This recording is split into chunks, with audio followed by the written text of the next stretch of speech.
Hello, everyone. Thank you for joining. So I hope that everybody is okay. We will start in about 5 minutes at 5 Israel time. I hope that there are some people who are joining from Haifa. If you are, I'm really happy to welcome you. So just to get your expectations, what's waiting for you today, so that everybody is on the same page, we're going to do really a hands-on workshop on RNA sequencing, which will include how to search for data on NCBI, how to import the data into the platform, the T-BioInfo platform, how to do the analysis of reads and get the expression table, and afterwards the statistical analysis of differential expression. So hopefully everybody has an account on the T-BioInfo, because if you don't have an account, it might be a bit of a waste of time.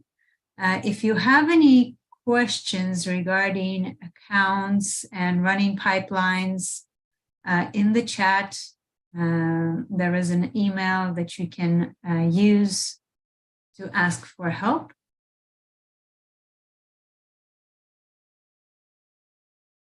So we will start in just about a few minutes more. We'll wait for people who are joining, and then we will start.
Hi, everyone. Thank you for joining. My name is Julia Panov. I'm an Associate Director of Tauber Bioinformatics Research Center at University of Haifa. I'm really excited to welcome you here, and I hope that everybody will be able to learn today and to use the platform. So let me start sharing my slides.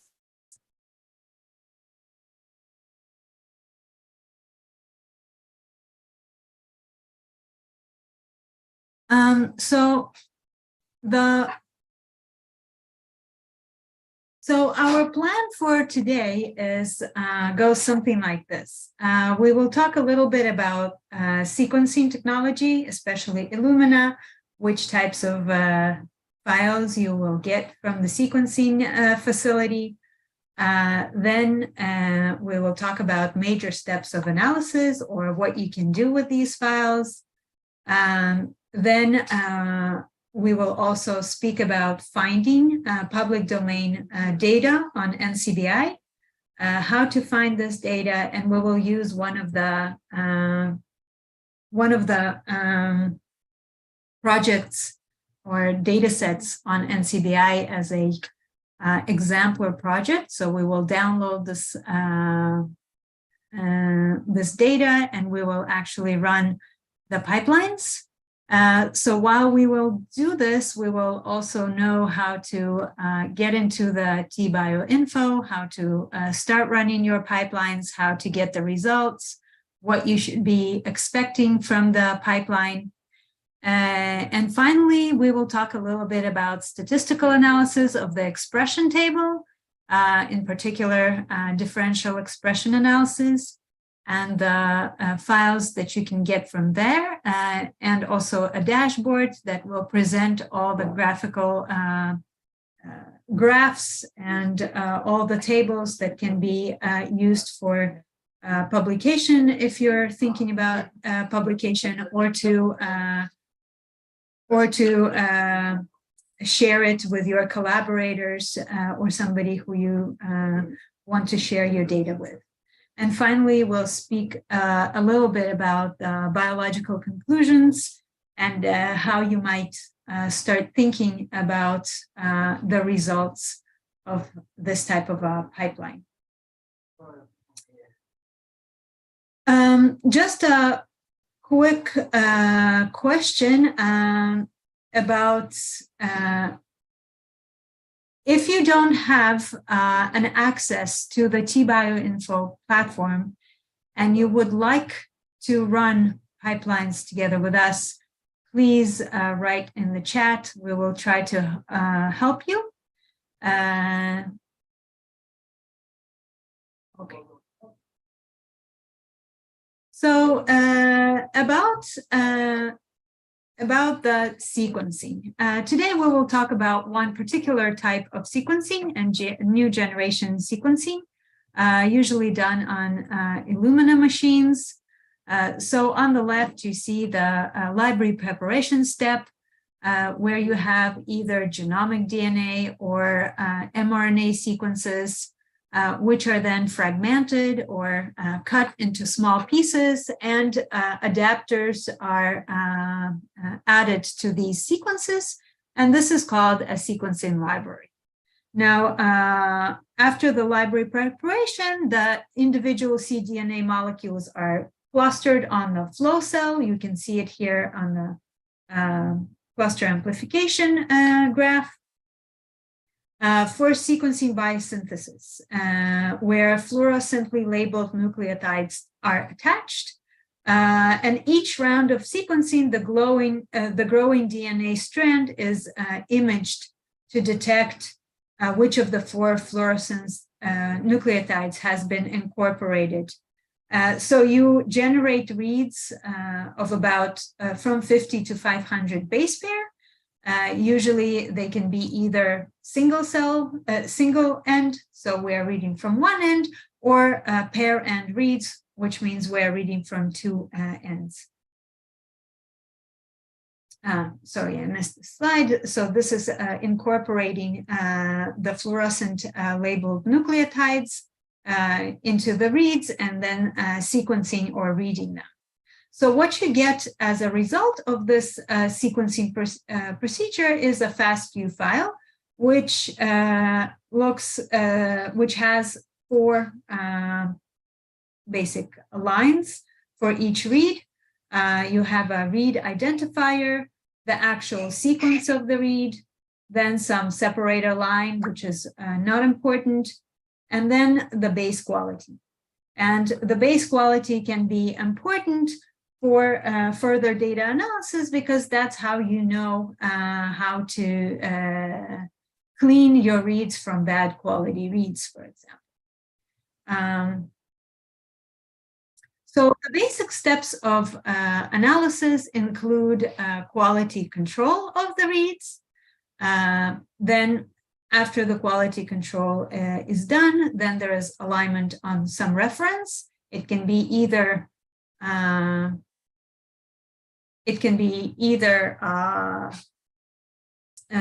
genome or a transcriptome. And we will talk about the difference in a little bit. And then quantification of expression, and finally, statistical analysis. So just a little bit about each step of the analysis. So in the quality control of reads, what you're trying to do is to eliminate adapter sequences and filter out reads with low quality scores. As we said, each read has some quality assigned, each nucleotide in a read has some quality assigned to it.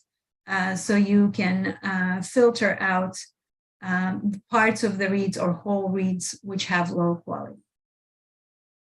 Alignment on the reference, as we said, can be done in 2 ways. You can either align your reads to transcriptome, which means, of course, that each transcript, here denoted by this blue graph, has exons that this transcript has. So our read, and of course, these transcripts are known and they can be obtained in something called GTF file. And we align pair-end reads, which are denoted here by yellow and blue. So yellow is a first read, first pair, and the blue is the second pair, which is read from the other side. And they are in between them, there is some gap, which is actually not sequenced. And the alignment then is just putting these reads in a puzzle way onto these many transcripts. Alternative to this is alignment on the genome. So the genome is, of course, a whole genome of the organism, which includes exons and introns. Here, exons are denoted by blue squares, and introns are denoted by black lines. And gene 1 is denoted by blue, and gene 2 is denoted by green. So here we align our reads to the whole genome. And what we're actually interested in to identify differentially spliced transcripts are these reads that cover many exons, 2 exons, or something that we call a junction. So these reads will be most informative for us because they will point to the splice variants, if there are any. And so the quantification of expression then is just measuring how many reads align to a gene. This is quite a simplistic, of course, way of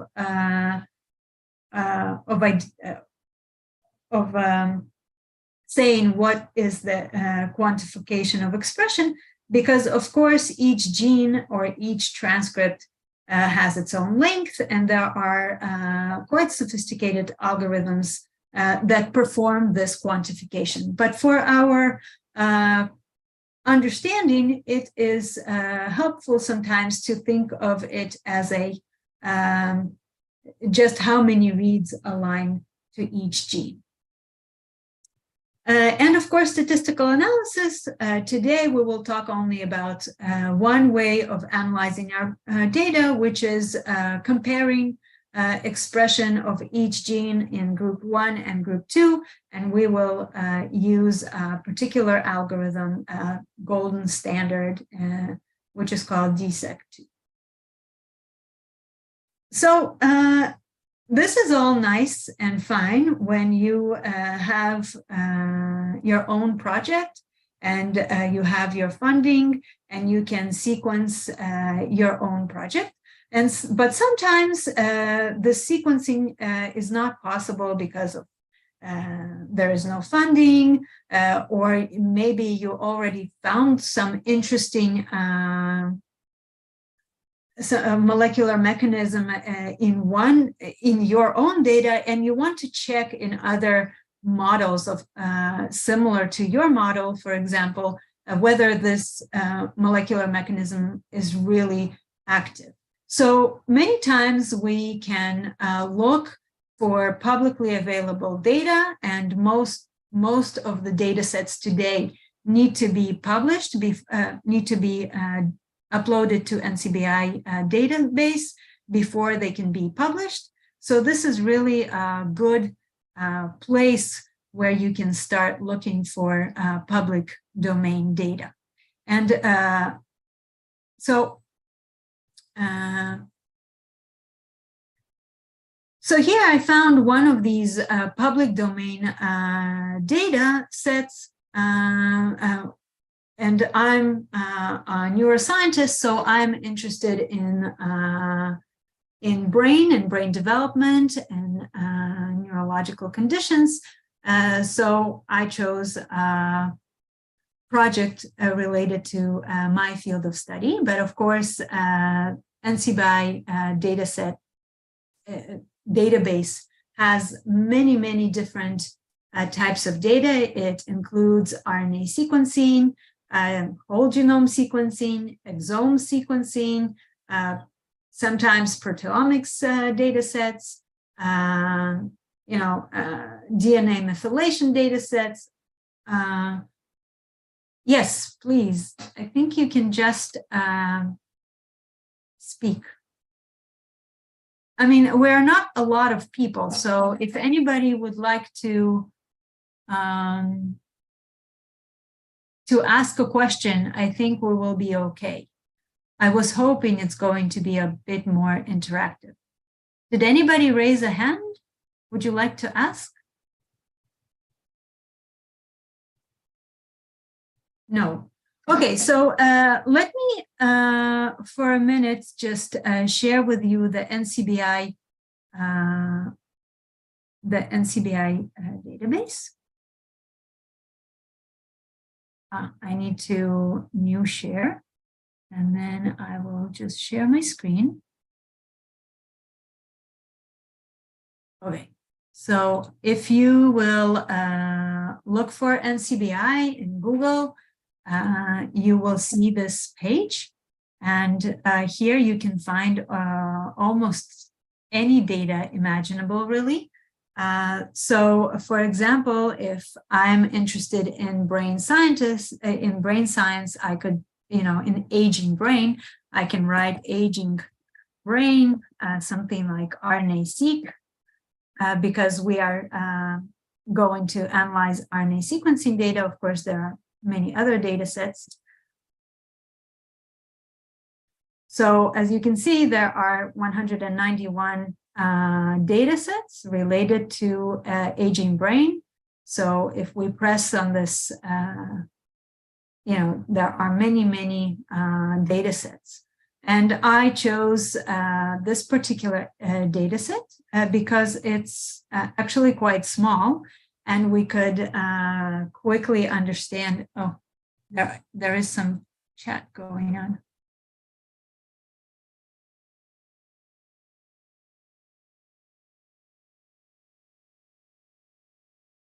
Oh, sorry. Yes, I forgot that here, actually, the option to speak is disabled. So if you have any questions, you can type them in this chat and I'll try to answer.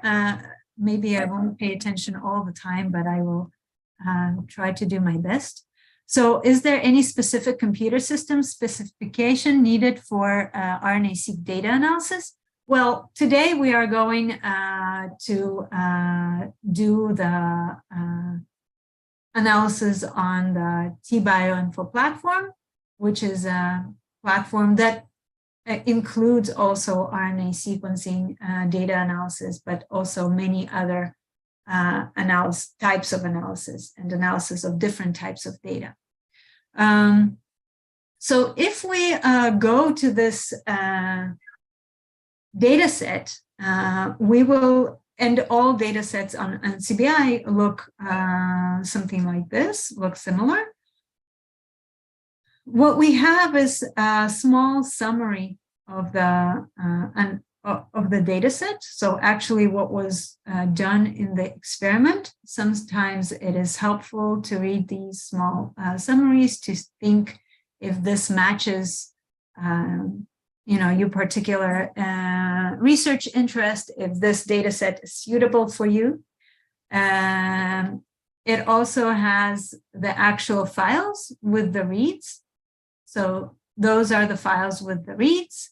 And here, many times, the researchers also put already pre-analyzed table. Sometimes it's here and sometimes it's not. So we will do analysis both of the reads, which are here, as well as post-processing of this data, of this table. So before I continue, I really urge you, I will put this link into our chat, and I really urge you to follow me on NCBI. If you can open NCBI on your computer and try to download this table and unzip it. So let me put the site here. Hopefully everybody can see. So one table that we will be using is going to be this table. And the second thing that we will be using is something that I really want to show you how to get, because of course you could press on each one of these links. Let's just do this for a minute. So each link actually brings you to a SRA file, which is quite large. You could download this file. Sometimes this NCBI platform can be a little bit confusing, but I hope you will be patient. So you could download this file onto your computer, and we need at least 4 of these files because our this particular project, which compares brains of young animals to brains of old animals, it will take just a lot of memory of your computer, and it will take a long time to upload all these files. So on the T-BioInfo platform, there is an option to upload a run table, which is provided with every project on on NCBI platform. So to get this run table, SRA run table, it's called here, we can press on this bio project link.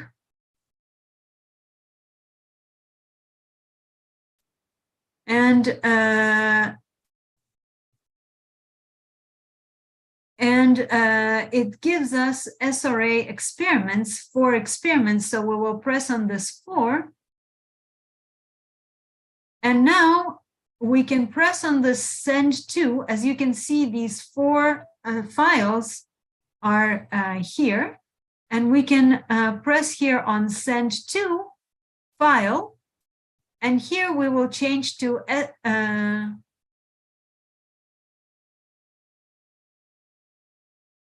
sorry, sometimes this is a bit confusing. Let me quickly come back to my slides. I did it.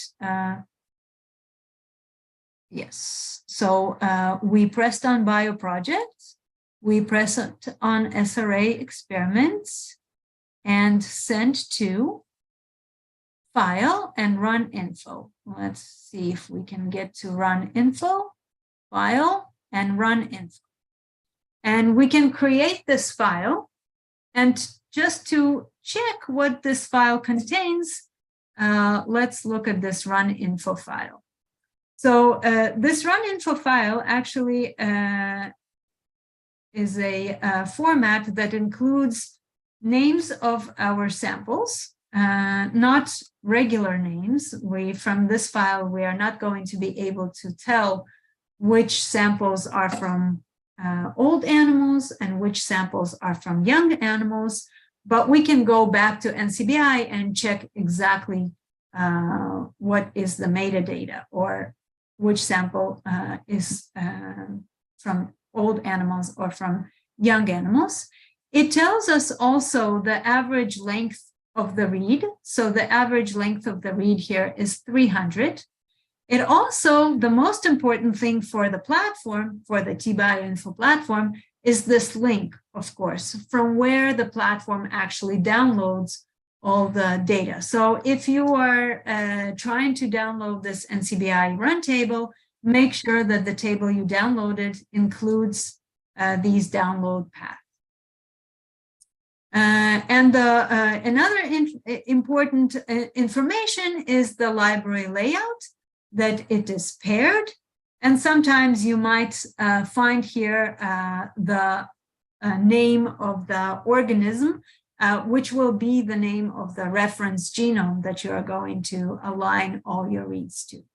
So once we have this SRA info table on our computer, let me save it as a text file. So I'll save it to my desktop. And here I will write SRA run info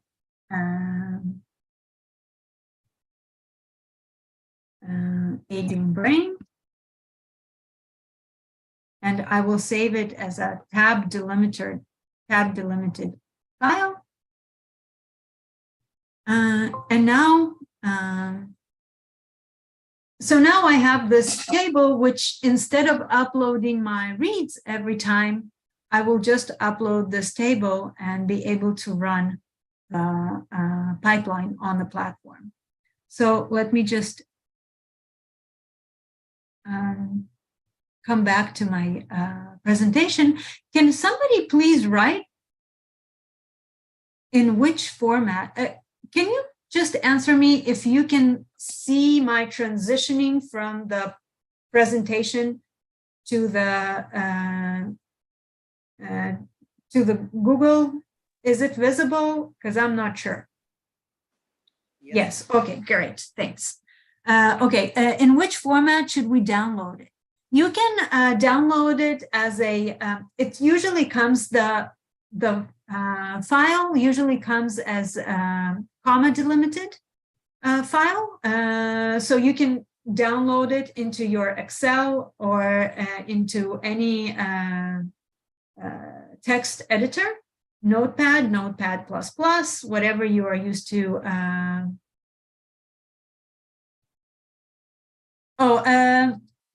Okay, so let's go back. Some people are having a bit of trouble. So you press on the bio project. Okay, and after you press on the bio project, you should see this, this page with SRA experiments. Okay, and when you see this page, you press on this 4, and you come to this page, and then you can do send to. And in send to, you will have a drop-down tab where you will choose File, Run Info. And that's where you can either open it in your Excel or open it in some text editor like Notepad or Notepad++ if you're used to it. And then you can just save it on your computer as tab delimited, as a tab delimited file. Sorry. So now when we have already on our computer this tab delimited file, we will go to the platform, and let me share with you the actual platform. The platform that you should be seeing looks something like this. Oh, sorry. Let me just make this smaller. And just to make a small overview of the platform, we have analysis of different types of omics data. So we have analysis of transcriptomics data, which includes bulk RNA sequencing, de novo transcriptome assembly, RNA editing analysis. Then we have analysis of genomics data, whole genome sequencing or exome sequencing. Then we have analysis of non-coding repetitive elements. We also have analysis of mass spectroscopy, several of sections dedicated specifically to cancer biology. We also have analysis of single cell RNA sequencing, including spatial single cell analysis. And we have this big section on data mining, which includes supervised analysis, unsupervised analysis, factor analysis, and differential expression. And we are going to be working with bulk RNA-seq. So I'll press on bulk RNA-seq, and hopefully you are following on your computers and you can also see. So what we have here is what we have here. I can't make it smaller. Is a platform that the top part of the platform is dedicated to uploading of your data and just telling the platform what kind of data you have. And we will go over each one of these in a little bit. And the bottom part of the platform are the actual algorithms that you will be able to use. So let me just quickly go back to my slides. Okay, so we are talking about bulk RNA sequencing, and if you'll go here, you will see this section, and the top part is dedicated to uploading of your data. And really, in this data part, we have 4 windows that we as users need to define. So first one is called type of reference genome. And there are basically, in this platform, there are basically 2 types. One type is called R model genome GTF, which means that the genome that you want to be your reference is already on our system. And to check if it is already on our system, you go to organism and you check whether your organism is already here in the system. If it is, great. That means you can just continue. I'm sorry that you're lost, Samuel. Of course, I will, share all my slides. I hope they will be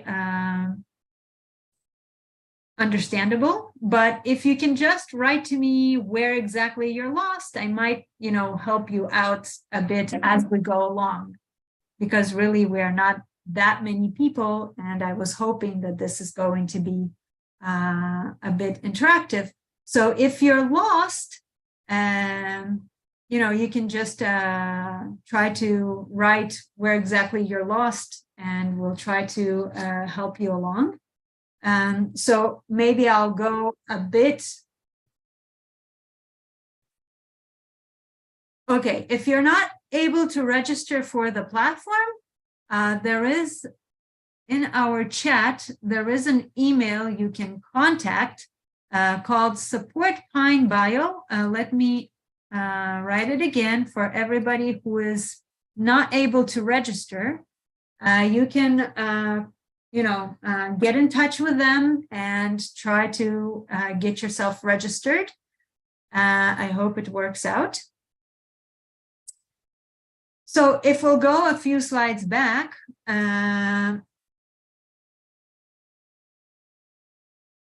so if you are registered on the platform, you will, and when you enter the platform, you will see this interface, and each writing here is a section dedicated to analysis of some kind of data.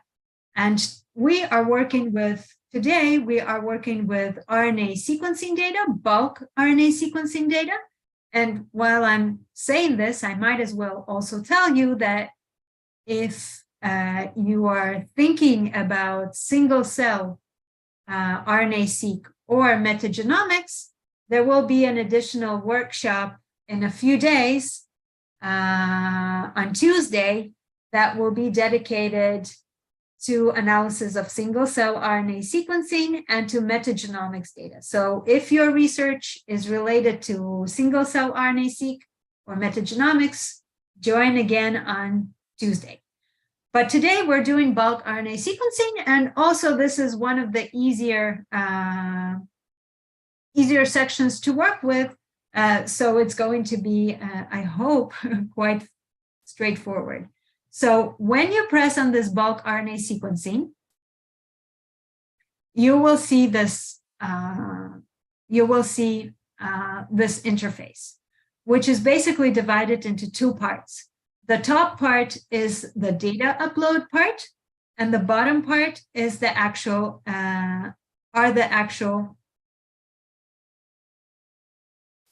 algorithm part. So in the top, where you need, as a user, you need to define the type of data that you have. So here we are asked to first define the types of reference genome. And there are basically two types.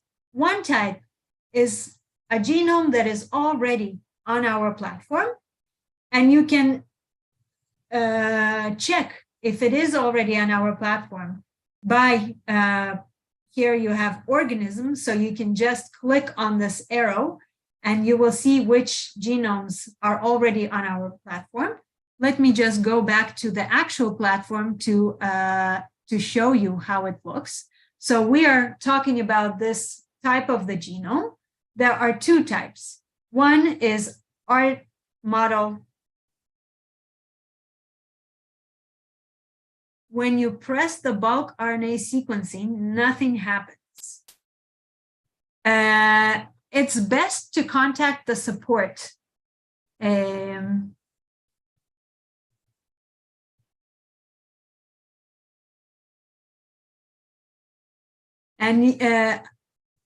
So I see that some of you might not have registered before, so you might not get full access to the platform, but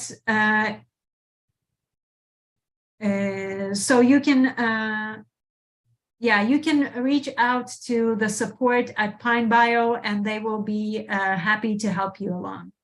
So, but if you do have full access and you're able to do this along with us, so those are the two, those are the possible genomes that are already on our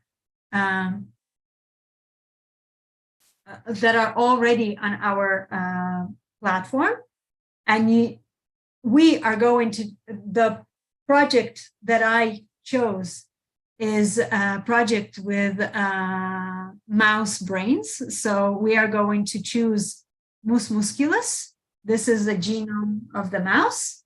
And we have, if you remember in our data table, we saw that it was pair end. So we will choose pair end. And of course, those are FASTQ files. If for some reason we have on the platform that most of the genomes are already there. So so Mus musculus MM10 is the updated genome of Mus musculus. No patches. This is important for genome. Assembled genomes are usually assembled into, people try to assemble genomes, but some parts of the genome are hard to assemble. For example, they have repetitive sequences. So those are known, the parts that researchers are not able to assemble into a full chromosome. They don't know exactly where this part of the genome belongs to which chromosome. Those are called patches.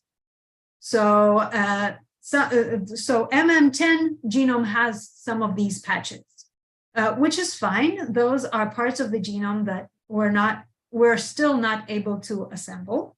However, sometimes when you're dealing with, for example, genomic data, whole genome sequencing data, sometimes you want to skip those patches because, for example, you're dealing with a lot of repetitive elements and you want to actually not disregard these patches. So we also included this no patch genome.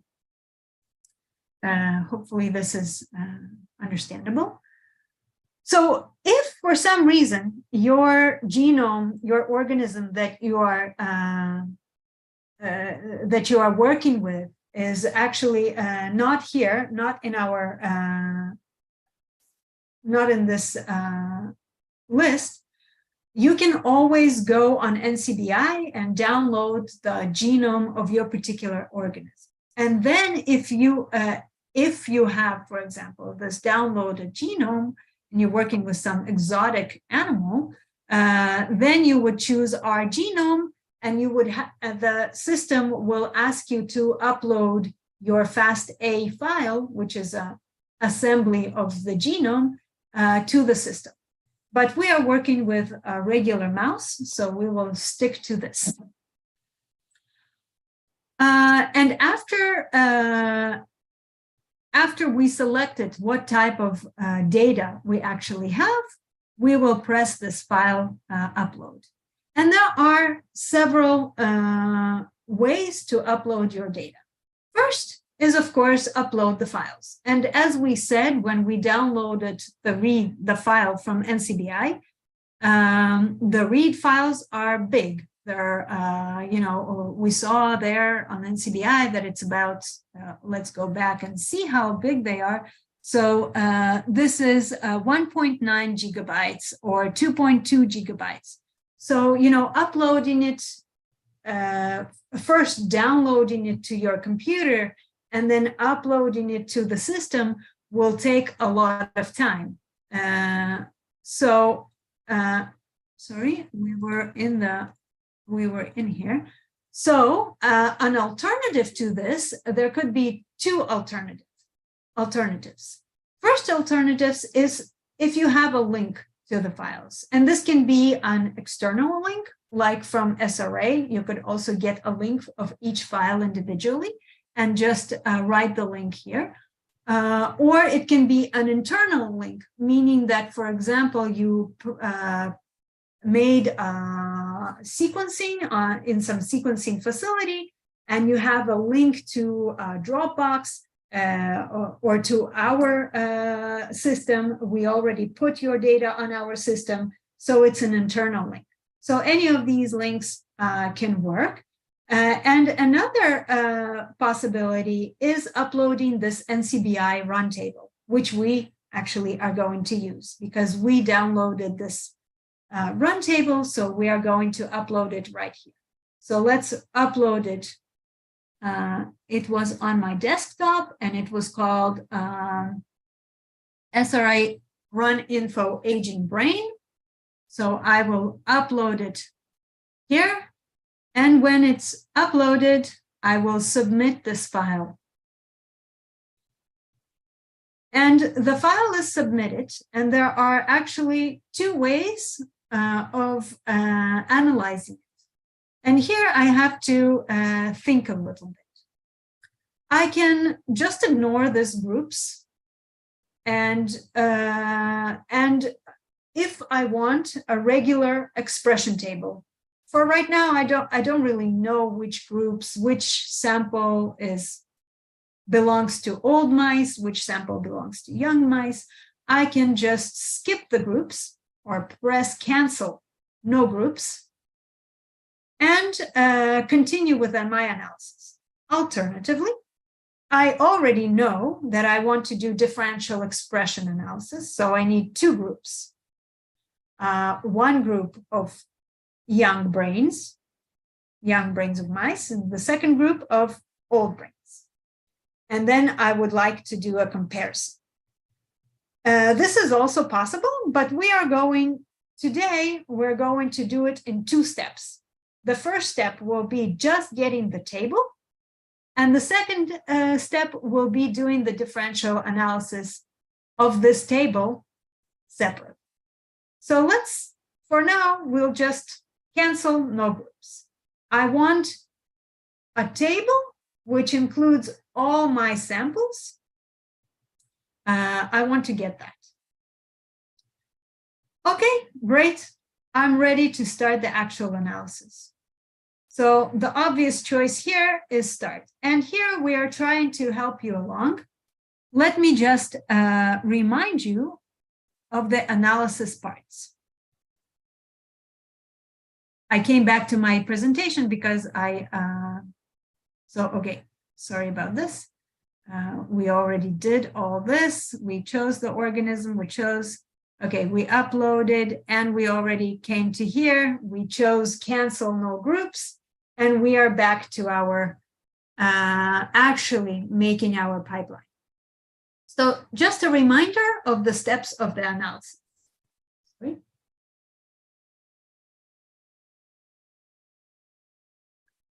As you remember, we said that there are 4 basic steps. There is quality control of my reads to make sure that the reads are good quality and you're working with good material. Just like in biology, you're always checking that your samples are good quality before sending them actually to the sequencing facility.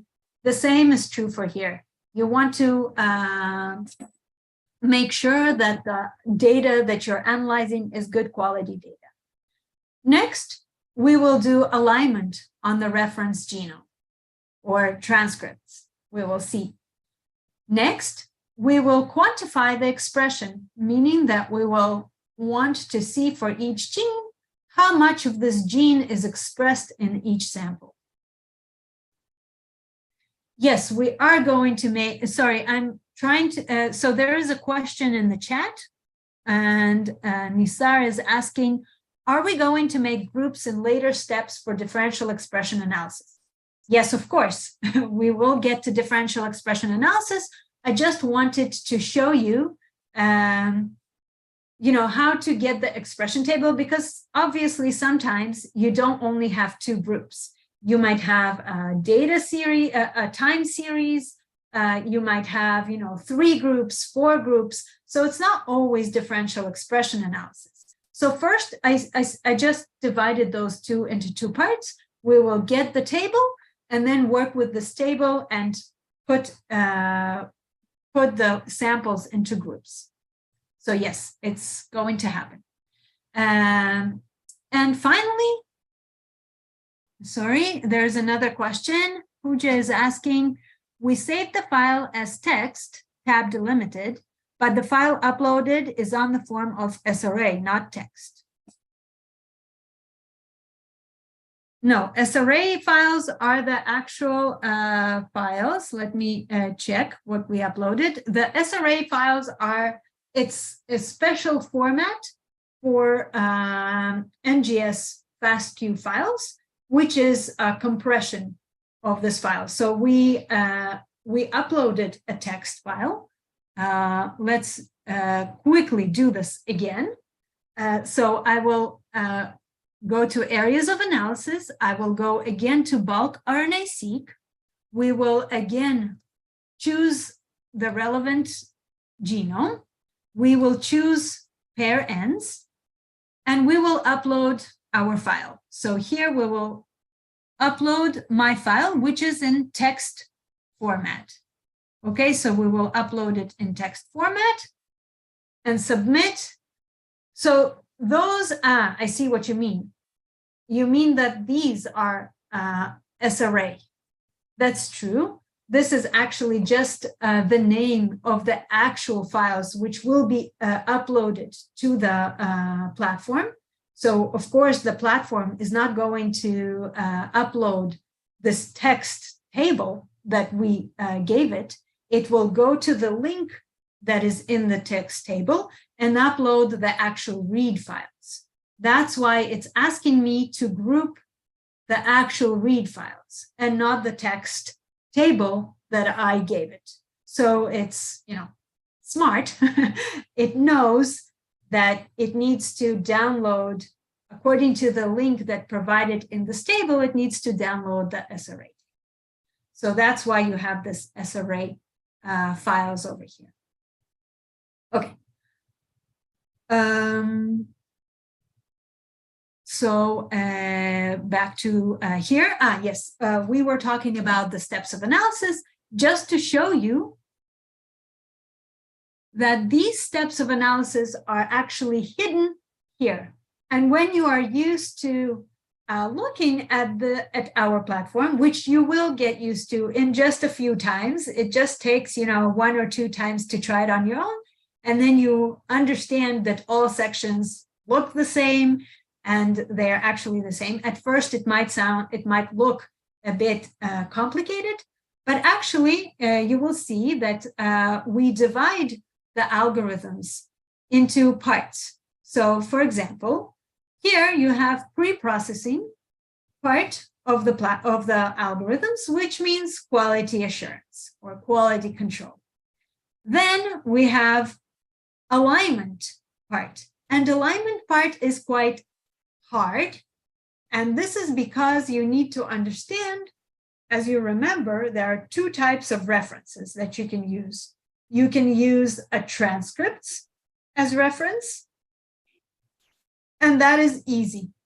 And here you see mapping on transcripts, and it's just one algorithm that you need to choose, either BWA or Bowtie2 or Sailfish or HT-Seq. But if you want to align and know,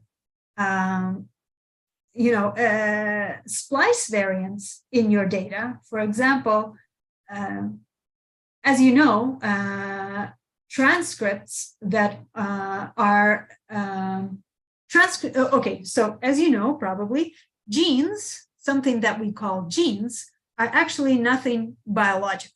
There is no biological entity called a gene. Of course, we have transcripts that all, so each gene, something that we call a gene, has many transcripts. And to demonstrate this, we can actually go, for a minute and look for some gene. For example, I work with a gene called UBE3A. And in UBE3A gene, we can look. This is the name of the gene, of course. And there is a gene table and there is a transcript table. So actually, this particular gene, as you can see here, has many different transcripts. And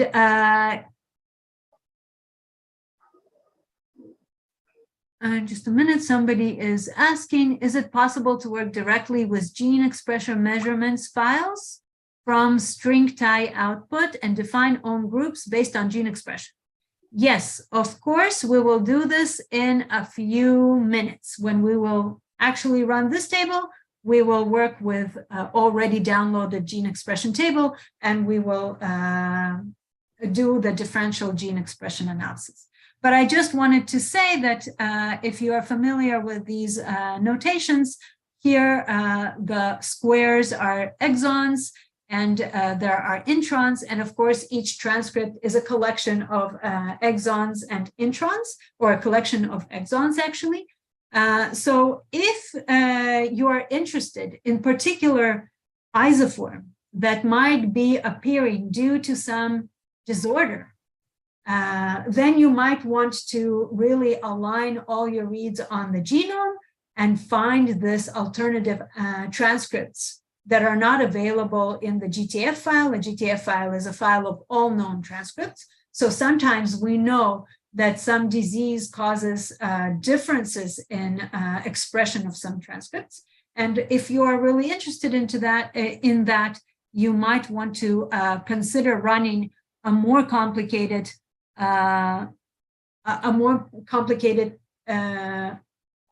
pipeline that includes alignment on the genome, exon detection, mapping on junctions, isoform construction, finally assembling your own GTF file, which means assembling your own transcripts that are particular to your data, and then alignment on this new transcripts. And then finally, we get an expression table by pointing to one of the algorithms here. So, and then down, statistical analysis, here you have differential expression analysis can be done from this section, or can be done later on when you already have your output, and we will do the second option. So just to go back to our pipeline that we haven't started to generate yet. So I wanted to just explain that this platform might look a little hard in the beginning, but don't worry, you get used to it very, very quickly. So first we want to do some pre-processing. And for example, Trimomatic, so first I need to press start, and we try on each step to explain to you and give you references to all the algorithms and tell you, suggest some of the pipelines that you can run. And here we also try to help you along by lighting up the buttons that you can press. So just, we are at the pre-processing step, and we are going to run a classic algorithm called Trimomatic, which helps me to get rid of adapter sequences, of reads which have bad quality parts, and so on. There is a question, will this lecture be available as a recording? Yes, I believe this lecture will be available as a recording. So we choose a Trimomatic, and in most algorithms, we allow you to choose your own parameters, but usually the parameters that are already default are the ones that are classic, and you can just use them as default. So save. Next, we are going to align our reads to known transcripts, which means that we're actually only interested in already known transcripts, and we are not interested in new transcripts. So we are going to do mapping on transcripts with bow tie. And finally, we will, as you can see, we only allow you one next step, which is to generate the expression table using, again, a standard in the field, RSEM algorithm. Now it asks us in which format do we want to have this expression table?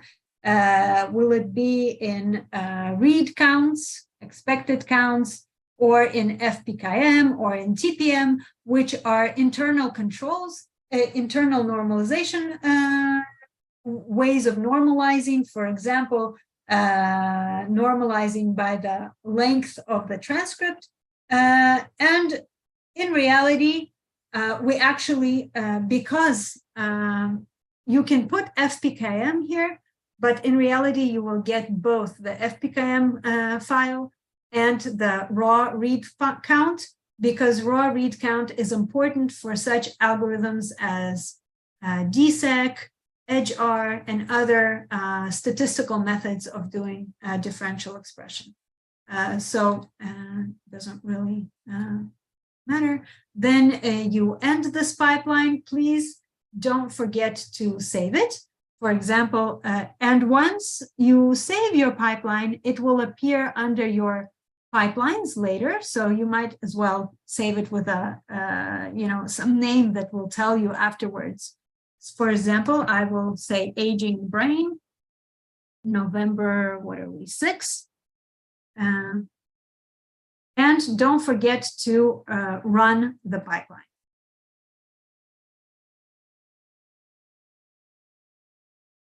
Great, and it started running.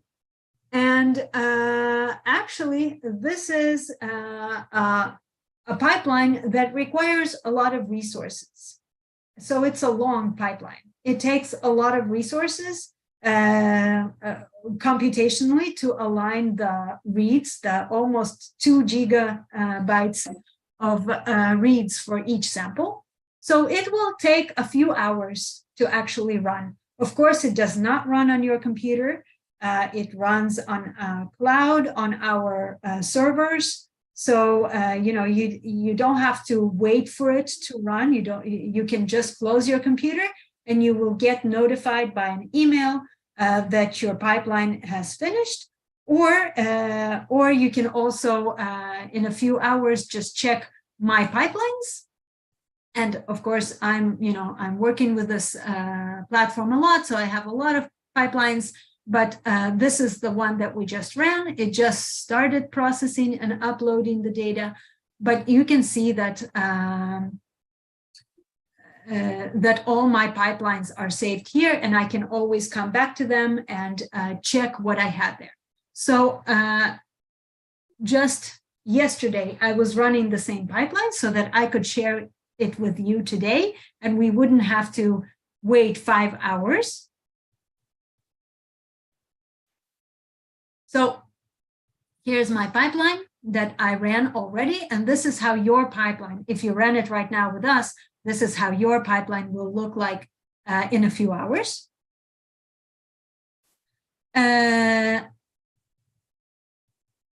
Sorry, this is not how your pipeline will look in a few hours. Sorry. Okay. So what you will get here are the following output files. You can, of course, look in all this folder, which has all the output files from your pipeline. This can be a bit overwhelming. I have to agree with you. So let's, for a minute, look at these dashboards over here. They're much easier to understand. Well, as you remember, the first thing we wanted is quality assurance. We wanted to see that our reads are good quality, so we can go to the report, the quality report, and look at it online.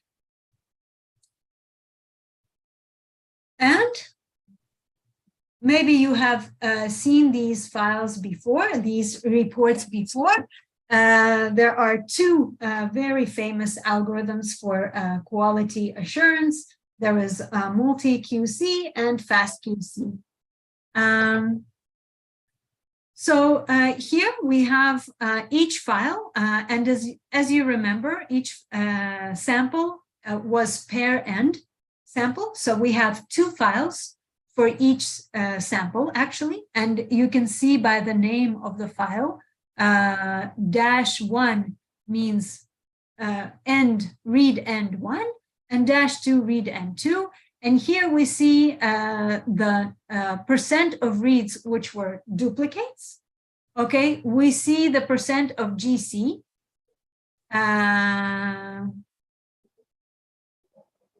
And if we go down, we can also see per sequence quality scores, which are very good in our case.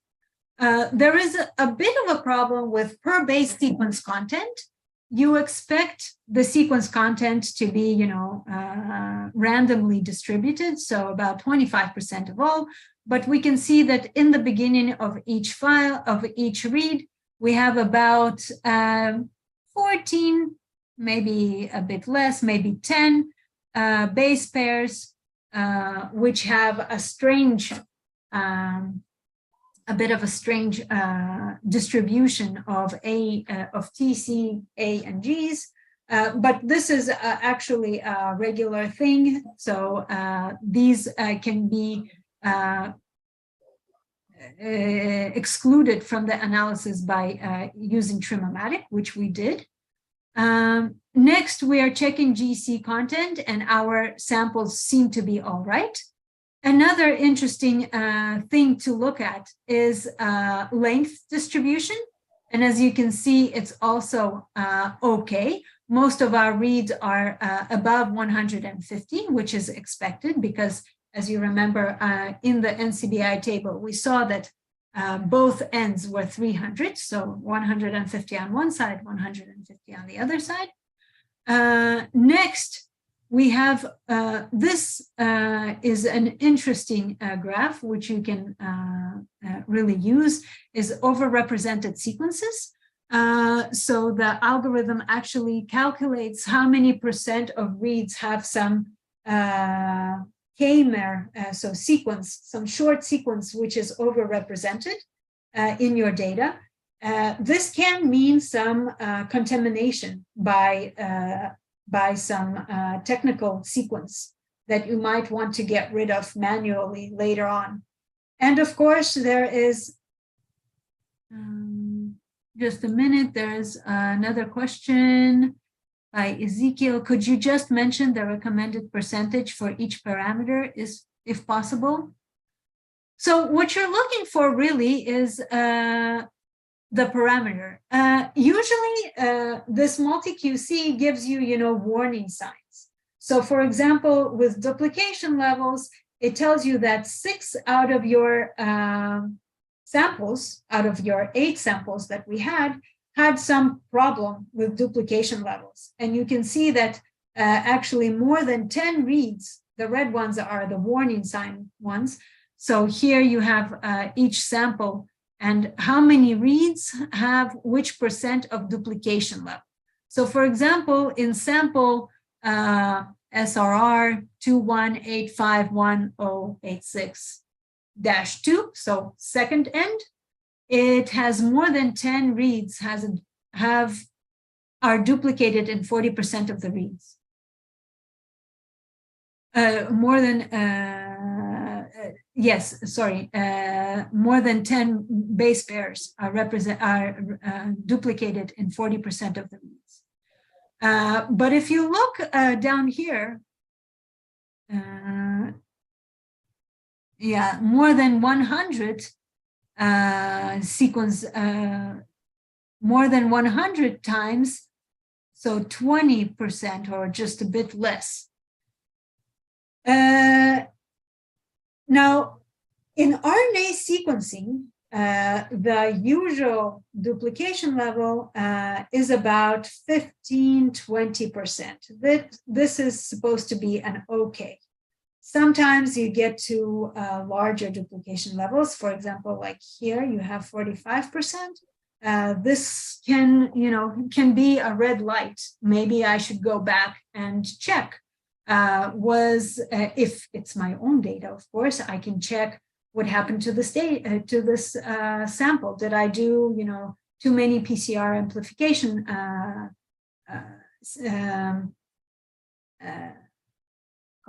amplification times? Did I do PCR amplification too much? Did I change, for example, my technician was changed at some point? Then, we call it different hands. Did different hands make this sequencing library of this particular sample? But this, of course, is only possible if it is your data and you know how it was processed and you know exactly what you did. Many times, if you're working with public domain data, you work with what you have. So it is, in reality, for duplication, for example, in RNA sequencing, it's not advisable to try to clean it out. So there are a lot of articles arguing for and against cleaning out duplicates. Some argue that it is better to clean out duplicates. Some argue that it's not better. I recommend, if you have very high duplication levels, to check both, to try analysis without duplicate reads, to try analysis with duplicate reads. Will you get the same results? Which results make more sense, and so on. But really, what you have control over is those overrepresented sequences. If we would get here a lot of samples with very high percent of overrepresentative sequences, we could say, okay, something is wrong with our reads. They are contaminated by some technical noise. We could try to clean this technical noise out.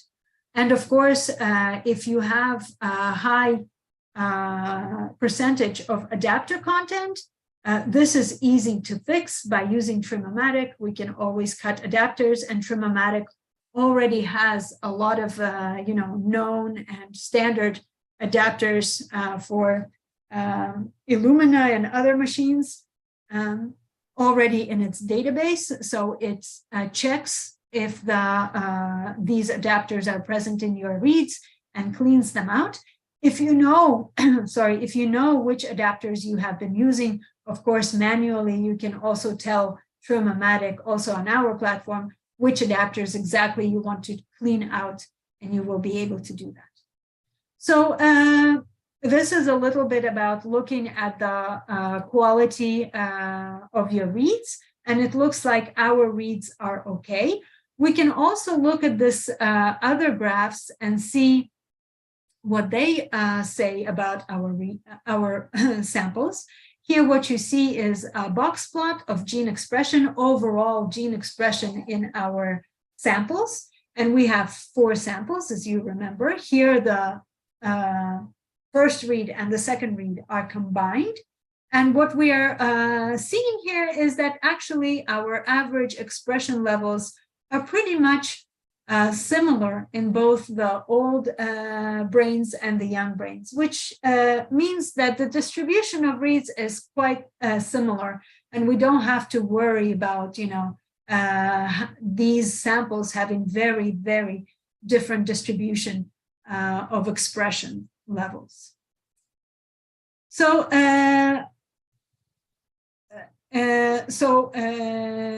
what we actually want to download is our gene expression table. And there are many, here in the download folder, there are many types of expression table. First of all, there is gene expression table and isoform expression table. And we provide expression tables in FPKM and in raw reads. We will download the raw reads expression table because raw read expression table will be used further on for differential expression analysis, where we will run in a separate, different section. So, another interesting table here is this mapping stats table. Let me just for a minute show it to you. So this table actually tells you how many of your reads were successfully aligned to the reference. And we see that, well, I opened it in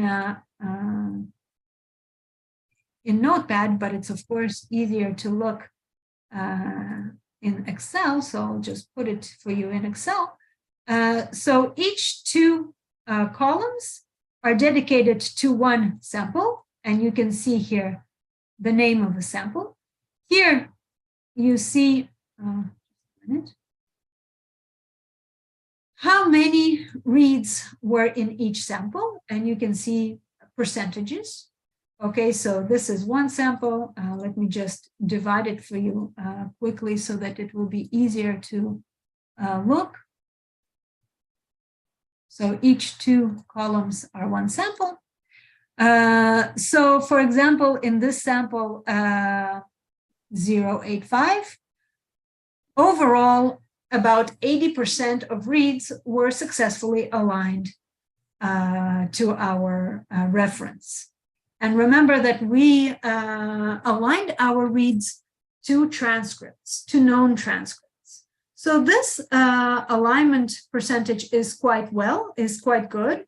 And, you know, if you would get something like 15% or 20% of your reads aligning successfully to your transcript, it can mean two things, or even can mean different problems. One problem could be that, you know, you're using a reference that is wrong. So for example, you actually have a data set from human brain, but you're trying to align it to a mouse genome. And then, you know, a lot of reads get missed out, are not aligned. That's one possibility. Another possibility is that you're working with non-model organism, that the genome is not well annotated. You don't have a lot of well annotated transcripts. So again, a lot of reads come from transcripts that are not in your in this GTF file. That's another possibility. A third possibility could be that you have a great contamination. You know, if you are dealing with a sample that got contaminated by some bacteria, then most of the reads can come from bacteria or yeast or virus and not come from the actual organism that you're trying to analyze. So this table can also be helpful in trying to understand if your data is okay, if your pipeline was okay, if everything, if you can continue with that analysis.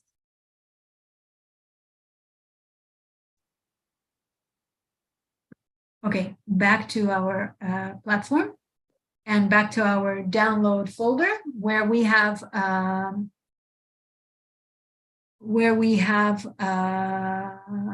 okay, so where we have all the tables.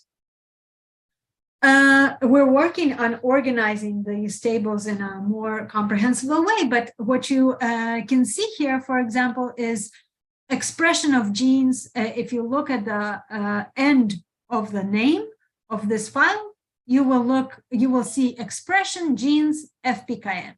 So you can download this file and look at the expression in FPKM. But what we're really interested in right now is expression of genes, just expression of genes, which means that those are read counts. And it's important that these are read counts because DSEQ algorithm, HR algorithm, and all differential expression algorithms use raw read counts because they do normalization inside the algorithm itself. So we will save the link, and I put it in my folder for Aging Brain. Okay, it opened it, great. And let me just show you to you in Excel again format. So it will be easier to see what we have here. So what we have here is as follows. We have 4 samples, which are columns. The names of the samples are here. Let me just make it a bit wider. Yes. Okay. And here on the first column are my ensemble gene names, which is a special code for the gene name. In the download folder, if we'll go back to our download folder with a lot of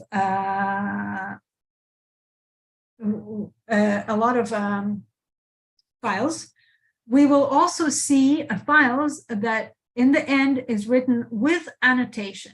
So let's also save this as a link, because it will give us, so as you can see here, you can also, okay, let me also bring this into a Excel file so that it will be better visible. Okay, so here I will put the with annotation. As you can see, with annotation file has some annotation of this gene name, of this ensemble symbol. For the ones that are known, some of the ensemble symbols are not identified by an official gene symbol, so we just put what is known about it. Either it's protein coding or non-coding. For the ones that you have ensemble of official gene symbol, you can see this gene symbol here. SCML2 and so on. So it doesn't really matter which table you use. I like to use our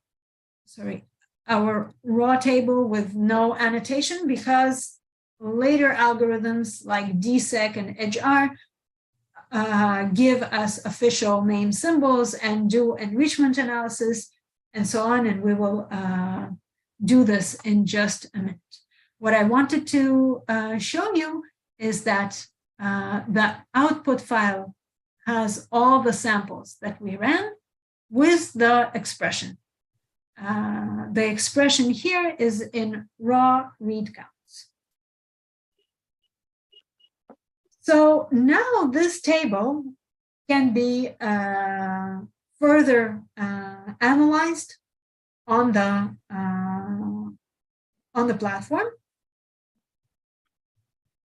So we will go again to the areas of analysis. And there are 2 options. First option is that, as we did together, you will run bulk RNA sequencing and you will get this table of expressions in raw read counts. And you have it on your computer, and now you're ready to do differential expression. That's the first option. The second option, as we saw in NCBI, let me go for a minute to NCBI, in our particular project that we are analyzing, I'll go back a bit. We had this table that the researchers who uploaded the data into this database, they uploaded it already with read counts. And you can download this table to your computer if you wish, or if you're working with your own, if you want to do your own project and analysis, you can either do computationally expensive analysis of raw reads, align them to the reference, get the table, and do analysis of differential expression analysis or any other statistical analysis, machine learning, and other analysis that are available on the platform. Or you can go straight to downloading this file, supplementary file, which is many times available, and use this for differential expression analysis. Yeah.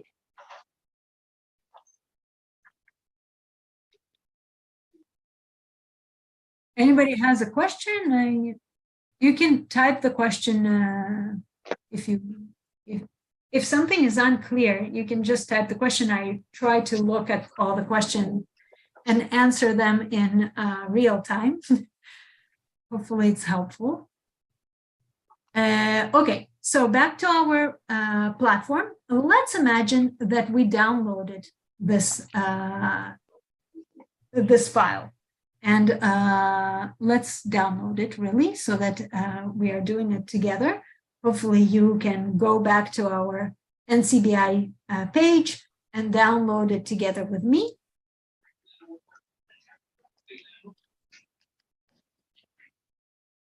And I will save it as...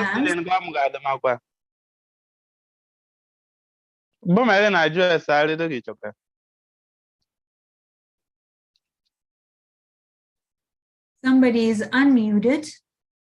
So if you're unmuted, then you can either ask a question in the chat, and that's probably the best way to go. So, so I have this, I downloaded this file.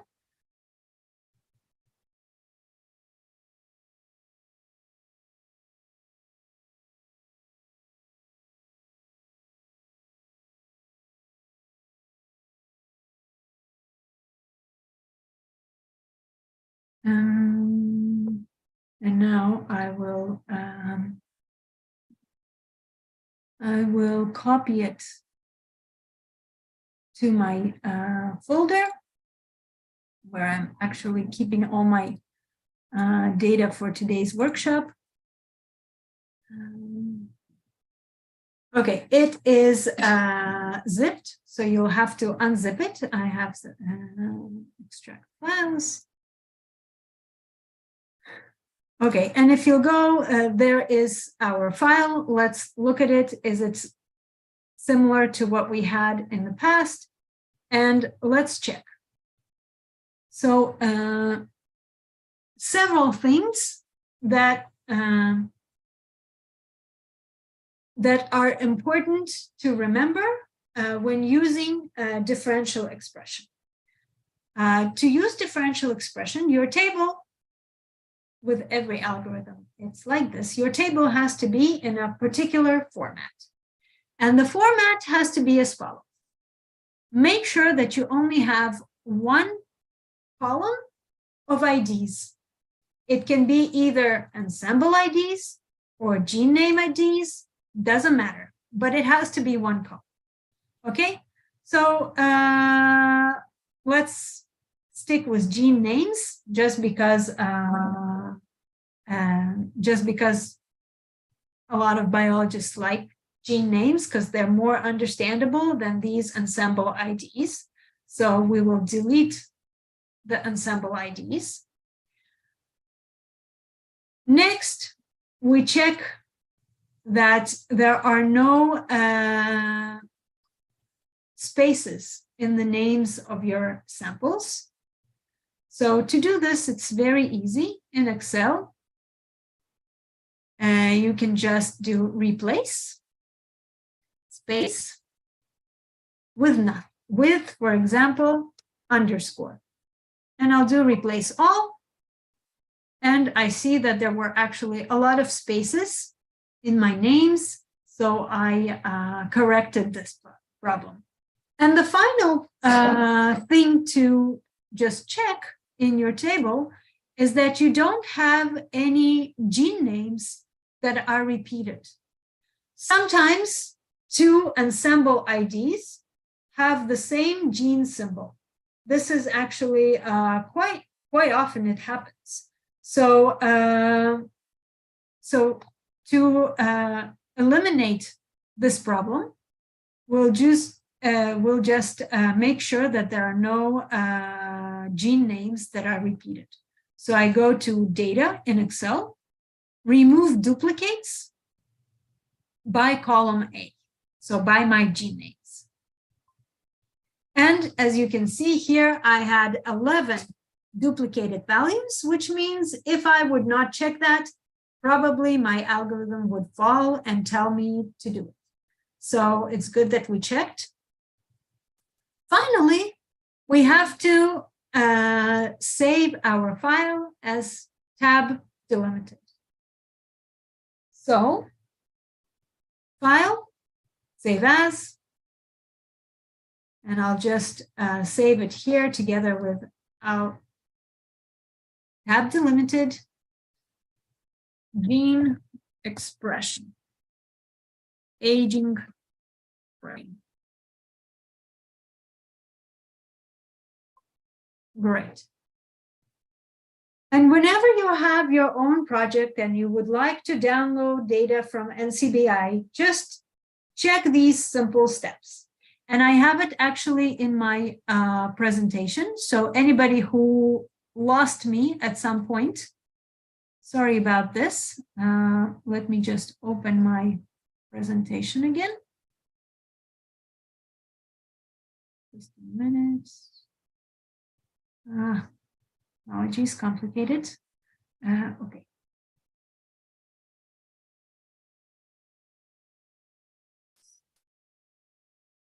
Okay, open my presentation. We're almost there. So we just talked about the output table. And here are the rules. The rules of the input table format. Sure, first, columns are your samples. Make sure that you have that. Lines are your features, either genes or transcripts.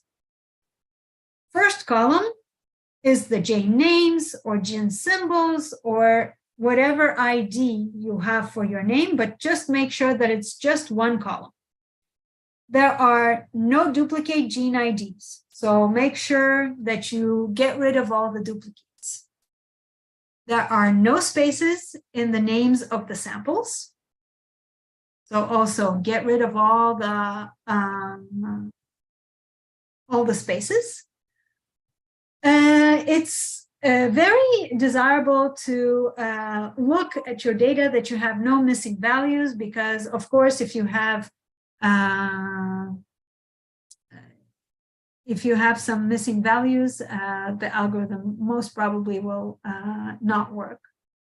And finally, that the table is in tab delimited format, in TXT format. And now we're ready for inputting this table to differential expression section of our platform. Let's go to our platform. As you might remember, oh, sorry. No, like this, I cannot see it at all. I need to be able to see the chat. Okay. And there is one message. Yes, we have not checked for missing values. This takes in Excel a bit more time. You could, in Excel, the easiest way, I think, to do it would be just to, if you don't have too many samples, just to do a filter. And just a minute. To do filter. And you check that there are no NAs.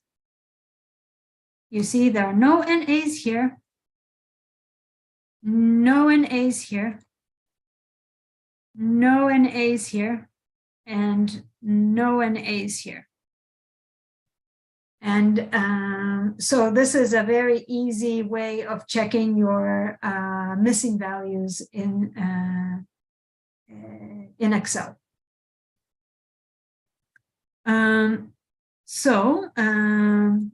Okay, that was that. Yes, we were at the platform. So In the platform, we are going now to use this table to do differential expression analysis. So we will go to this data mining section of the platform and press on differential expression. And we get to a graph that is built similarly. So we have a top part of the graph. Just a minute, there is a question from Yaren. Are the repeated gene names have the same numeric value in other columns? I see what you mean.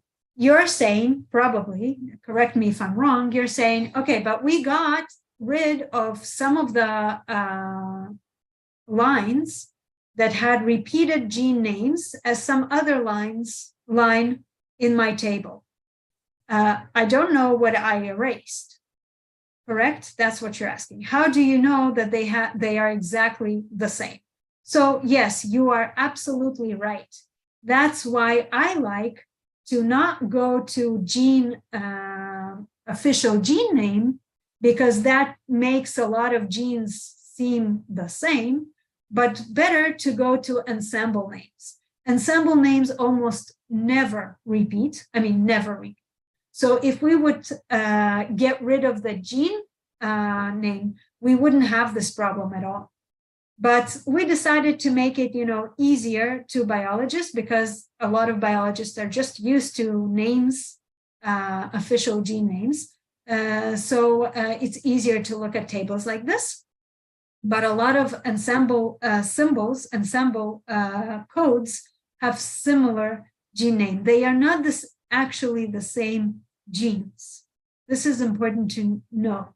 So maybe we got rid of 11 duplicates. So that means that we might be wrong about 11 genes.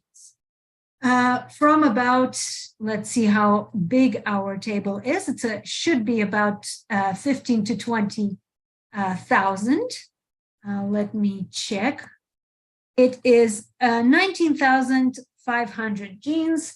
So we might be mistaken about 11 genes out of 20,000 genes. I think we could be forgiven. But of course, if you are very meticulous about it, you should use probably ensemble numbers and not these gene names. Okay, so back to our platform. You're welcome.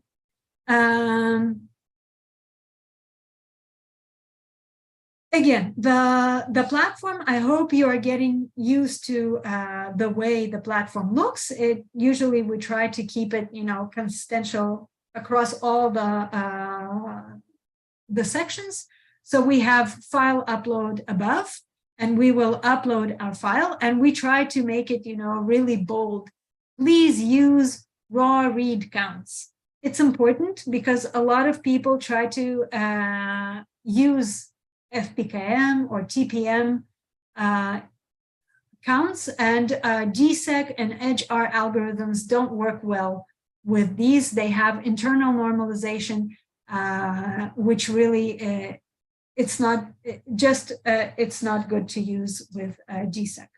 So we will upload our data. I have it on my computer. And it's gene expression, aging brain that we just did. And when it uploads, I will select the groups. And here I have no option not to select, because this is differential expression. This section is dedicated to analysis of two groups. So in my table that we downloaded from NCBI, there were actual names of the samples. So it's really easy to recognize which sample belongs to which group. So I will put week 70 as an older group in group B, and the young 5-day group in group A. Sometimes, as we saw in when we ran our own samples, earlier on, you saw that actually each sample had a name with SRR, something, something, some numbers. So if you are not sure what your groups are, you can go back to NCBI and check, which SRR file belongs to which group, which is old brain, which is young brain. So just make sure you know before you actually run this pipeline. So we submit our data. And now the pipeline here is very simple. First, we start. And again, we try to explain all the steps and guide you along. The two really classical algorithms for differential expression are either DSEQ2 or EdgeR.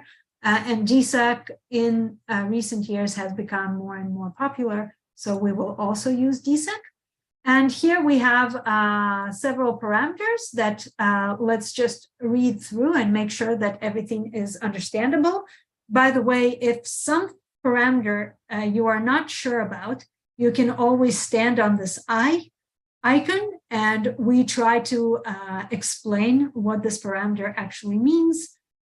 So this particular parameter is a count filter for DSEQ. It means that if the gene has all expression values less than this number, then we will throw this gene out. Next parameter is about volcano plot. Hopefully you have seen enough of the bioinformatics articles and you are familiar with this very popular volcano plot where on the x-axis you have log fold change and on the y-axis you have p-value. If you're not familiar with it, don't worry. In a few times that you run this pipeline, you will be very familiar with this, and we will look at this volcano plot in just a minute. But this threshold is just what is the threshold of log fold change so that my genes will be identified as differentially expressed. So if a gene is has an expression level twice as big in one group than in the other, then I want it to be differentially expressed. And here is the threshold for the p-value, again, which genes will be identified as differentially expressed. And finally, it's asking me which database should we use. Should we use a human database or a mouse database? And we will use the mouse database because this is the genome we are working. Sometimes you are working with an organism that is not here. It's not a mouse and it's not a human. It happens a lot of times. The differential expression doesn't really rely on any database, but the gene ontology terms that we will look at in just 2 minutes will of course rely on some database to put the genes in some biological pathways or biological ontology terms, and so that you can interpret them functionally. And a lot of times, for a lot of organisms, these are not available. So many researchers use either mouse or human databases to build these pathways. Of course, some gene ontology databases are also available for non-model organisms. So, you might want to check, and if you find something and you really want to use this gene ontology database, you can reach out to us and we will try to put it here as well. And finally, we would like to do something that is called functional enrichment analysis. This is this pathway analysis, putting our differentially expressed genes into known pathways. And here it asks us again, which genes do you consider differentially expressed for these pathway analysis? And again, you can play around with these parameters, but usually these parameters are just fine as default. And I will not run genes GSEA analysis, but you can try it later on if you would like to. So it's just an alternative to differential expression analysis, an alternative way to analyze your data. And here, again, I will write something like aging brain, DSEQ, and run my pipeline. Don't forget to run your pipeline. Sorry. I'm sorry this is taking so long. We should be finished in just about 15 minutes. This pipeline doesn't take that much resources. It will be over in about 15 minutes, 15 to 20 minutes, but I will not wait for it. I ran this pipeline before, so I also already have it here from today. And again, we have the output files in download folder. You can look at all these files. There are PDFs, there are all the tables that you need. But luckily for us, we also have this something that we call external dashboard.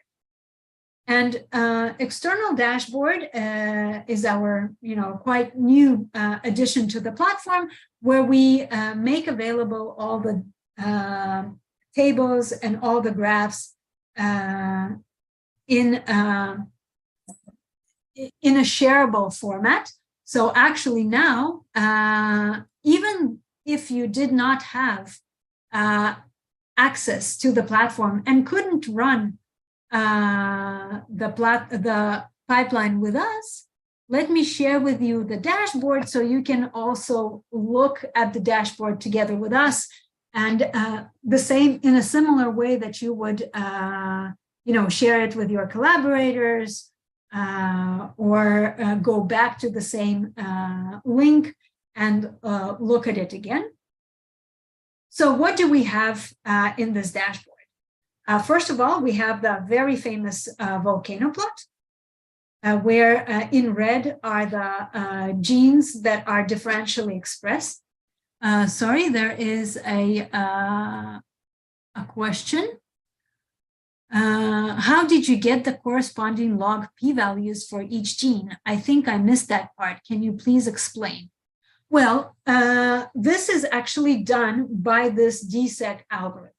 So what DSEQ algorithm does, it calculates the p-values of differentially expressed genes and the log fold changes. So, so you put in our expression table, as you remember, with all the genes, with all the genes and just the raw expression values. And we ran this algorithm, which is called DSEQ. And this DSEQ algorithm, you can imagine it as something similar to t-test. It has internal normalization of your table, and it calculates how different your gene is expressed in the two groups that we assigned. So this is what DSEQ does.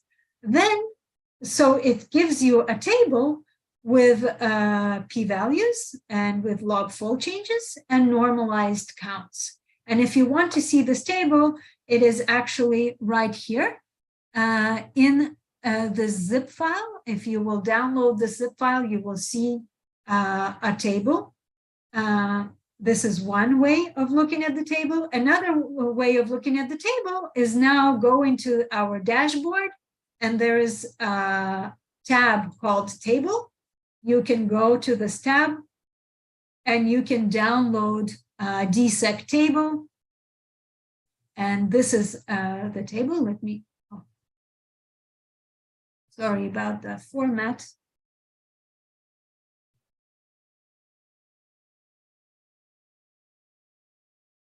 Let me just bring it all to Excel. No?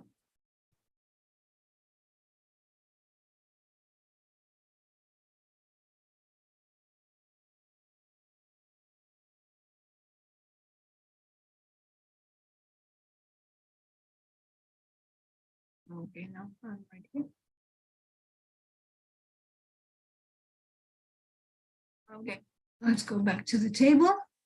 Sorry about this. So you can download the table and look at it on your computer, but you can also look at the table right here. This is the output of the DSEQ algorithm.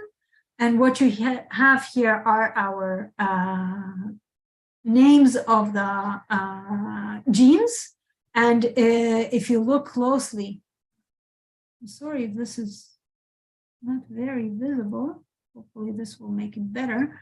So you have alias, which means that if, for example, I would use my ensemble ID, then here would be my ensemble, and here would be my symbol of the gene, and here some gene name, the actual gene name.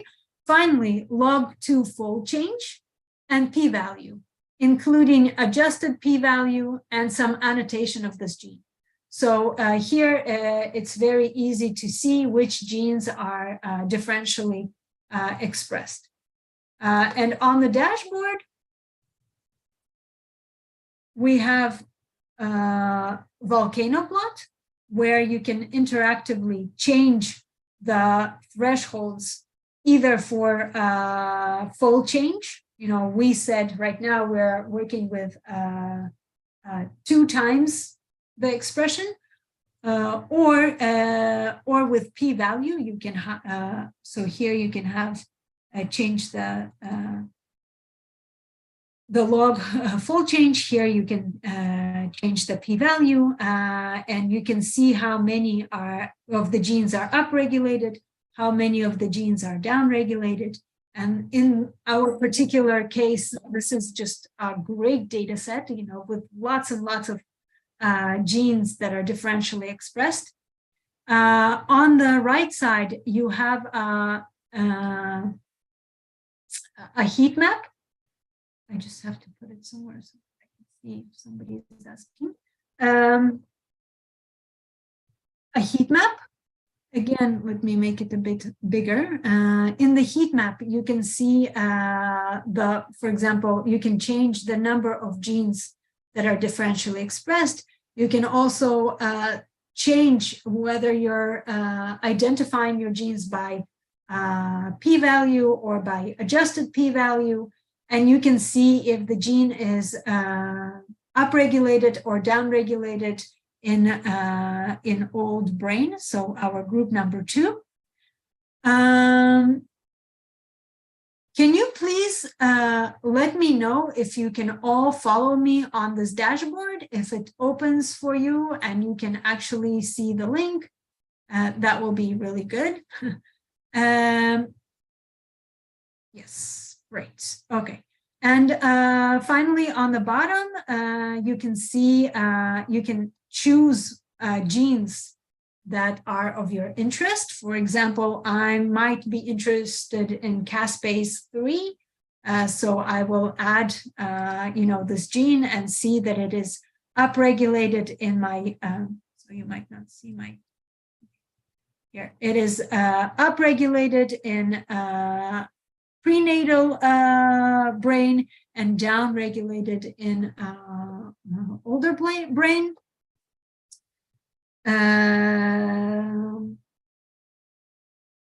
Next tab on the on this dashboard is the enrichment analysis, and enrichment analysis allows us to really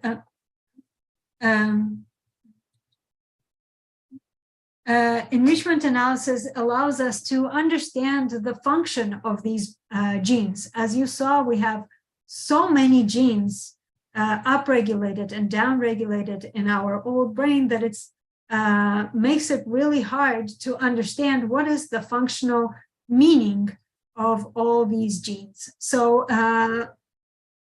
functional enrichment analysis combines these differentially expressed genes into known pathways or known what we call gene ontology terms. So if we look closely on the left, we have gene ontology terms, and we can see, so the size of the circle means how many genes from my differentially expressed genes are actually are in the list of this particular pathway or gene ontology term, and the color of this circle means the p-value or adjusted p-value of the enrichment, not of the actual gene, but of the enrichment. How definite am I when I'm saying that this pathway is enriched by my differentially expressed genes? So if I look here, I see that mitochondria is differentially expressed, which might make sense. We know that in older brain, mitochondrial functioning is disrupted, and other, ontology terms that might be helpful to understand better what's going on in my data. Another way is KEGG pathways. Again, those are known pathways and genes that are expressed in these known pathways. And finally, in the table, you can download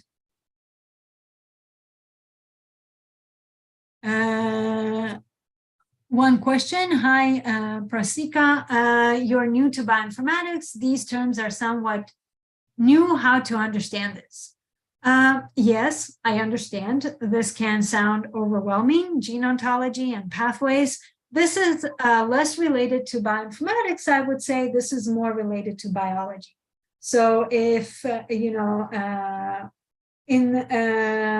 we have these databases that have been assembled by a lot of researchers all over the world. And we know from a lot of experiments which combine genes into functional assemblies. So they are a number of genes that are known to work together and to have some biological meaning, some function or some pathway. For example, apoptosis, you probably heard of this pathway, and apoptosis as a functional pathway is of course done by individual genes. And we can, throughout the years of many studies all over the world, we know which genes are involved in apoptosis, so we can give to each gene that is involved in apoptosis this mark that it is involved in apoptosis, and that's how we know which pathways are differentially expressed. I hope that was somewhat understandable. If not, you're welcome to go on Google and write gene ontology terms, and there is a whole lot of literature on how these ontology terms have been developed over the time, how we are still working on them. Not all genes are known, how they work together. So this is, work in progress of the whole community, life sciences community. So there was another question from Smriti. I didn't get the significance of volcano plot. Is it just a quick visualization at thousands of genes and to know what proportion of those are up or down regulated? You're exactly right. So let's go back to the volcano plot. Volcano plot, on its x-axis, what you see are log2 fold change, which means if you have, so let's calculate manually the log fold change so that everybody's on the same page. So DSEQ works similarly to t-test. I hope that everybody knows how to run t-test in Excel. Of course, this is just, this is not the right way to do it. Our data is not normalized that we're looking at right now. But this is just an example of how you would, how to understand and interpret p-values and log2 fold changes. So because DSEQ has, a complicated way of calculating the differences between averages in one group and another group, we will not, I can't show you in Excel how to run DSEQ, but I can show you an easier version, student t-test. Hopefully you're familiar with it. If you're not familiar with it, go back and, just kind of freshen up on your basic statistics. But let's have this column. We'll call it t-test. In Excel, it's very easy. What t-test actually does is compares the averages in these two. I will color them. Those are our groups, okay? The pink one and the green one. So it compares the averages, the average expression of each gene in pink group compared to green group, okay? And we will write in Excel, it's very easy, equals t-test, average this. We will do two-tailed distribution. And tails. And we will do unequal variance, okay? If you are not familiar with these terms about t-test, I really urge you to go and freshen up on your statistics. It will take about, a couple of minutes. So what we have here are the actual t-test p-values. Wait just a minute. There are people who are, let me answer the question real quick. So Hasib is asking, in gene expression analysis, sometimes we get multiple log fold change values of the same gene in a single sample. Do we have to take an average in this case?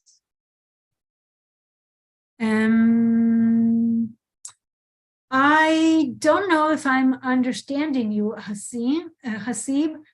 Actually, log fold change, we are going to do it right now, but it's always a comparison between averages. So there is, you can't get multiple times. So let me just continue for a minute. I hope it will be more clear. So what we just did here in Excel is the t-test p-value, and it is, similar to the p-value we see in the dashboard. So this would be something like a p-value. This is how significant is the difference between averages for this particular gene. Now, if we want to do fold change, and I'm leaving just log for a minute alone, I'm going to do fold changes because what I'm working with are just expression tables. They have not been recalculated into a logarithmic scale. If I would have a table in logarithmic scale, then I would right away work with log fold changes. But I'm working just with fold changes. What it basically means is the difference between averages. So I will calculate the average equals average of my group pink, of my pink group, okay, divided by the average of my green group. And this is the fold change that you see. Well, not exactly. This is the fold change. And then if you take the logarithm base 2, this will be the value that you see in log2 fold change in our dashboard. Well, so, but of course, my table is not normalized. DSEQ has internal normalization. So your fold changes will be different if you do it in Excel and if you do it in using the algorithm. But this is just to give you an idea of what this actually means. So for example, let's look at gene. I will color it in yellow. Gene, whatever this ensemble term means, we don't care right now, but it is 6 times, so the expression level in the green group is 6 times as big as the expression table in the pink group. So now let's go back for a minute to the volcano plot. Again, what we have on the x-axis are these log fold changes. So, you know, the differences between the averages. What we have on the y-axis is minus logarithm of p-value. This is to make this famous volcano plot. If I would plot just p-value, I would have very, very tiny values for all my significantly differentially expressed genes. Here, the most significantly differentially expressed genes are the top dots. So because I'm taking minus logarithm, you can check it in the, if we'll go back to the Excel. And so here, as you can see, those are very small values. Those are our p-values, okay, t-test, let's call p-values. If I want the minus logarithm of the p-value, my Excel doesn't like this minus, okay, minus. So in Excel, I would do equals minus log of our p-value, base 2 or 10, doesn't matter. It's small, it's insignificant, and the larger it is, the more significant it is. So for example, let's sort our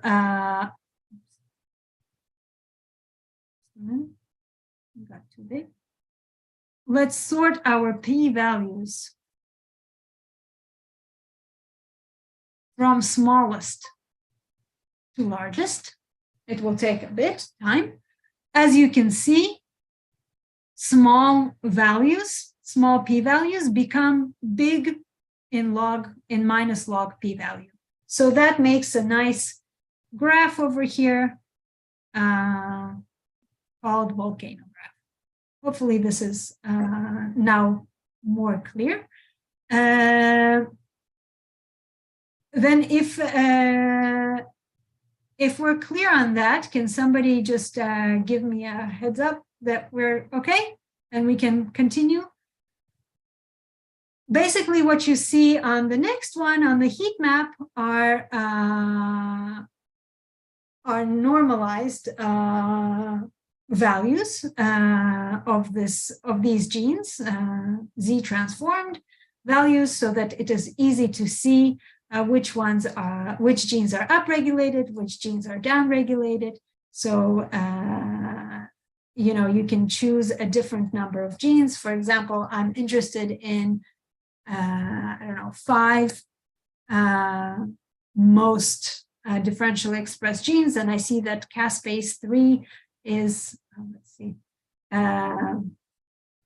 upregulated in my young brains, downregulated in old brains, and other genes that I can really look to. So